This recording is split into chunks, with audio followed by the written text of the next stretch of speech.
Shalom, shalom. I like to start off by giving all honor and glory to Yahweh Bahashem Hawashai Bahashem Rakakodash. I want to give double honors to our elder apostles and elder bishops of Great Millstone Well, as well as peace and blessings, health and wellness to the house of David the elect. As a high spirit and lawyer, I had a couple things in my mind this morning. All right, it's a couple things, a couple lessons that I wanted to do. But then there was things that were just randomly on my spirit, through the spirit. Never random, it's just through the spirit. It tells you, when I believe it's St. John, spirit is like the wind. You know, you don't know where it's going or where it came from, you know? One thing, the first thing that was on my spirit was, you won't have to work in the time of Jacob's trouble, man. You won't have to work in the time of Jacob's trouble. Basically what the elites did, and they show a Shalom, beloved, Yahweh Bashemah Shai Bashon Chakodash Brakatah. Basically, what the elites did, they put everybody in captivity. So in the average household, you got your wife, your little ones, they got to get up and go to school. You know, everybody's pretty much in captivity. They become teenagers. They got to work. Nobody is engineering their energy or directing their energy to forward your legacy, before the house. So the elites, they make sure we don't think like that. We just work to survive. You know, you got to work a third job just to save money for a trip, man. You see? But once again, you're in captivity. Your woman is in captivity. Your little one's in captivity. They're in school, really in captivity, especially your son. Studies show that a so-called black boy is watched from his teachers from the time he's 4 years old. Shalom, shalom. A so-called black boy, all right, which is an Israelite boy, especially from the Southern Kingdom. From the time he's 4 years old in pre-K, teachers watch him more than so-called black girls, so-called white boys, so-called white girls. And his so-called black and white teachers, they just program to watch the Jake boy more. So for the time he's 4, he's targeted, you know, he's watched. And that doesn't stop.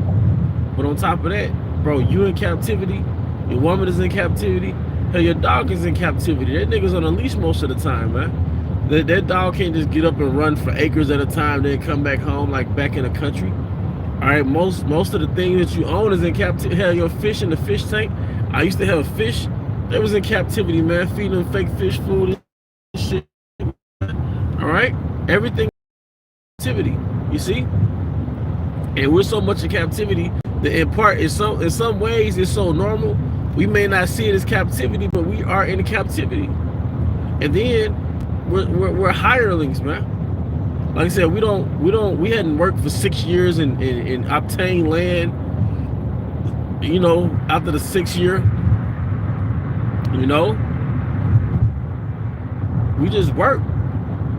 You're supposed to be rich by the time you're 19. If you implemented the law of indentured servants, which is maybe at about 12 years old, you go in as an indentured servant. 7 years later, you're 19, but you have possessions. You know, you have ownership of things, man. You know, you have possessions. You have ownership of things, man. You own things, man. You know, then you working for an inflating dollar, a devaluing dollar, man. All right. Then a lot of your women, if you have a woman, she's been engineered to not work with you, man. So y'all can literally be in the same houses with 2 agendas, man. 2 different agendas, man. Okay. Yeah, another thing that was on my spirit, and well, let me get the scripture right quick. We are yet this day in our captivity, man. So we are yet in our captivity, and you still have certain jakes that believe they are not slaves. I've had jakes get offended at the fact that they figured we was still in slavery, man. That I said we was still in slavery. I was like, I ain't no slave. Like, nigga, you got a job, and you hate that job, and you just quit that job. You know? There's something that might be far-fetched for a lot of jakes, is that you're not supposed to work, you're supposed to rule. You're not supposed to, the elect not supposed to work, we're supposed to rule. When you're going to Sirach 38, and it goes into the farmer, the potter, the carpenter, the blacksmith. It says, without these shall not a city be inhabited. But then it says they will not sit in the seat of judgment, our position. So even the prophets got to work 9 to 5s, man. A prophet got to work a 9 to 5, then get off work and do a lesson, you know? Then on Saturday, he got to prophesy, man. All right? With his Target shirt on under his garment, man. You know?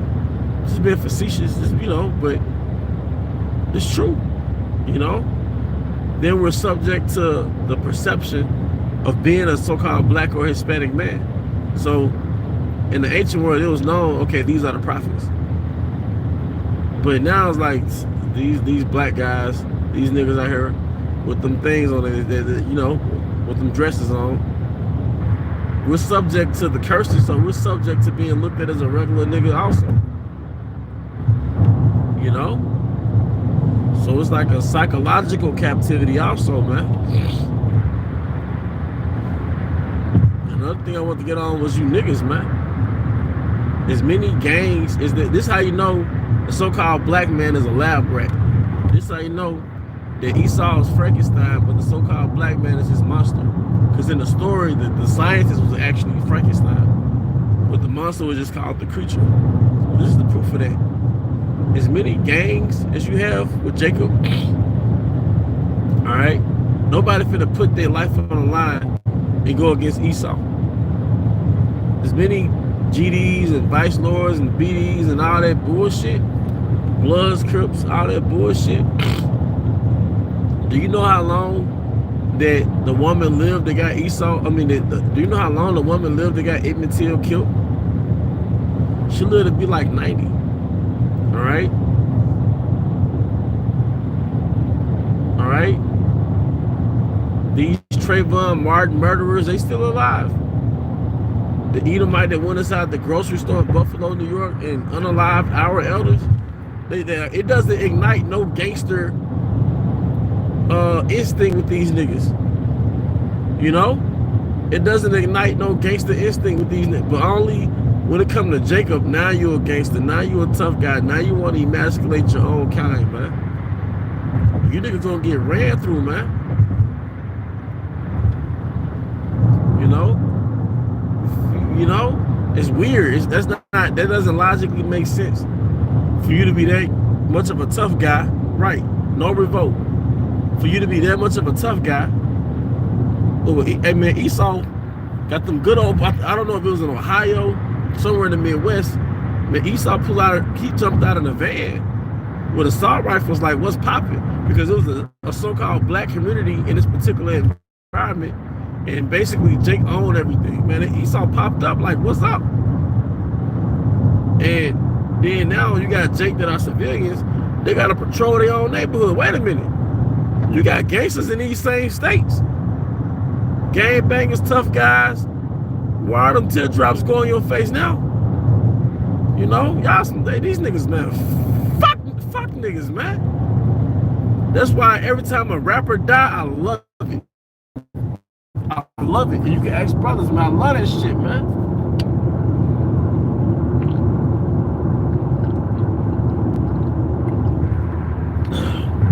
Every time a rapper drop dead, I love that shit. Cause y'all niggas are useless. Then y'all put this thuggy, the god of street niggas energy, the god of bullshit. And it's like, when them niggas die, it's like an idol falls to the ground. Because like when Dagon fell in the book of Samuel, it was like, oh shit, Dagon fell. You have to remember that Exodus 12, all right, the book of Exodus, all right, the Most High was making mockery of the different gods that Egypt worship. And niggas worship that thuggy image. It's an image. And these rappers are idols. And that's how people think that they'll live forever. Like Pac is an idol. Pac is an idol. And that nigga that portrayed Pac was not like that. You know?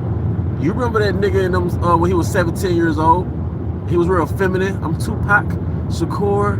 And if you look at that nigga closely, that boy looks sweet, man.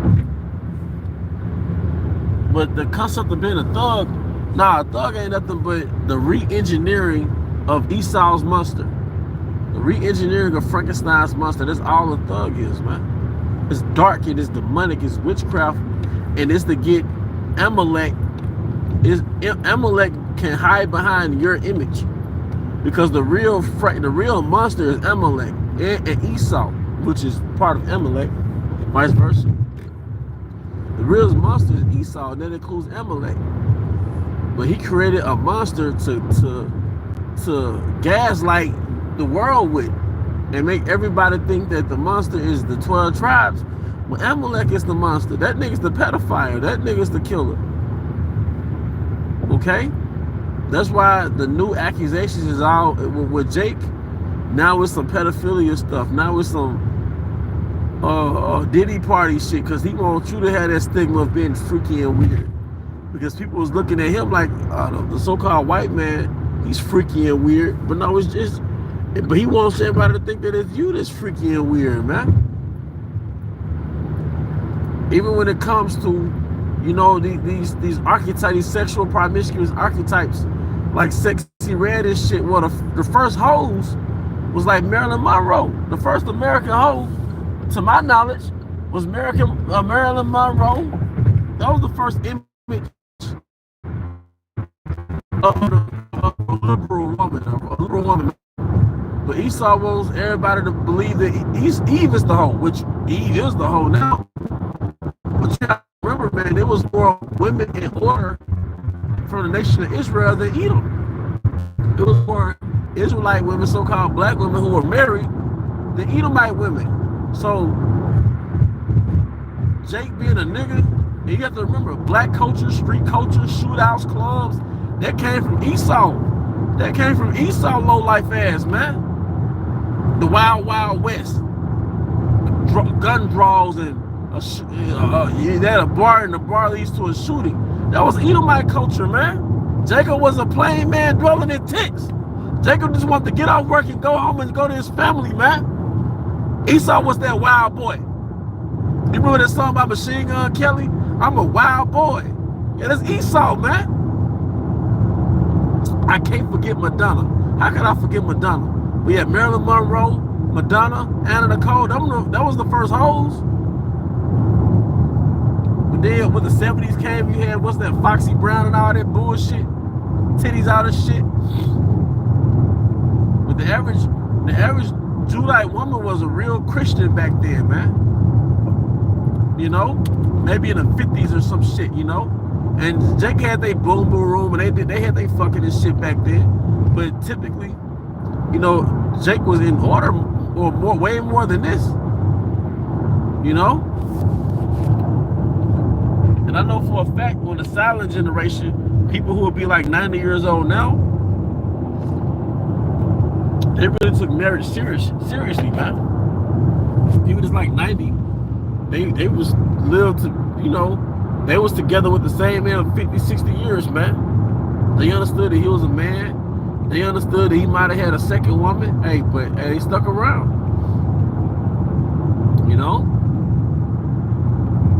But even beyond that, Jake was just in order, man. Because Jake valued family. Now it's just, and they don't even, niggas don't understand. They're monsters, man. That's why you don't want to be, I don't want to be around Eve like that. Or you feel like you get around Eve, she on some negative shit. Especially when it comes to you. And Jake is like, man, I don't know what this nigga up to. You just anticipate disrespect from this nigga, man. Cause he's Esau's little pit bull, man. The righteous is more excellent than his neighbor, but the way of the wicked seducing him. How did you get seduced? Through Christianity, through feminism, through street culture, through Tupac, through Boosie, through Lil Durk, through King Von, through Jay-Z, through Biggie, through Barack Obama, through MLK, through Malcolm X. Niggas got seduced. Lil Kim was trying to be the black version of them hoes. And she hated herself. That should tell you how those women feel about themselves, man. She's Michael Jackson herself, man. She was a cute little whore at first, but now it's like, damn, this bitch look like a fucking alien, man. Area 51 hoe, man. All Eve hate herself, man. A lot of Eve A lot of Eve hate themselves, man. All right. It was so refreshing when I first saw Eve with a fucking afro. I'm like, damn, I love that fucking afro, man. Eve got an afro. Eve started going natural and shit. That's you supposed to be look like that. You was in the sucking place too. You know? Quit acting like you went in the sunken place, man. You watch these little IG little shorts and there's always some Eve arguing about a so-called black man. But like, bitch, look at you. Either you half naked or you think you're a man. That's the average Eve. Or both. Either she is one of them half naked whores, butt all in the camera, twerking, or you one of them little business oriented women, but you think you're a man and you really want to have a one up on Jacob, man. You know? They called Tyrone was a real ass movie, man. You know? But that's pretty much it, man. You know? Like, hey, man, hey, the Most High woke us up from a dark place, man. And you have to understand the Thararah, all right, the prophets, the Gospels, the Book of Wisdom. That's for a noble mind. We're supposed to be groomed in those teachings, man. That's for a royalty, man. That's for the elect. That's why the scripture says, how can one, roughly paraphrase, and meditate on the word if he's a carpenter, if he's a potter, you know? This is a book for rulers, man. When you go in the book of, what's that, if you go into the law, it tells you the protocol for being a king. And basically it's set up for you to study the law the whole time. You're not supposed to have excess as a king. You're not supposed to have excess. Because you're supposed to really immerse yourself in the law. Because you are a judge. So now, we have to immerse ourselves in wisdom, but we have to do it in captivity, man. That's part of it, you know. But the house of David is a family of rulers. It's a royal family, man. And I believe I've been around some of you brothers and sisters before, you know. I think we knew each other in the past. You know, I believe we are those people. But with that, I hope you brothers and sisters were edified. Once again, I want to give all honor and glory to Yahweh, Bahashem Yahushai, Bahashem Chahakodash. I want to give down my honors to our elder apostles, elder bishops of Great Millstone Ruel, as well as peace and blessings, health and wellness to the house of everything elect. Abba, Abba, Shalom, Shalom.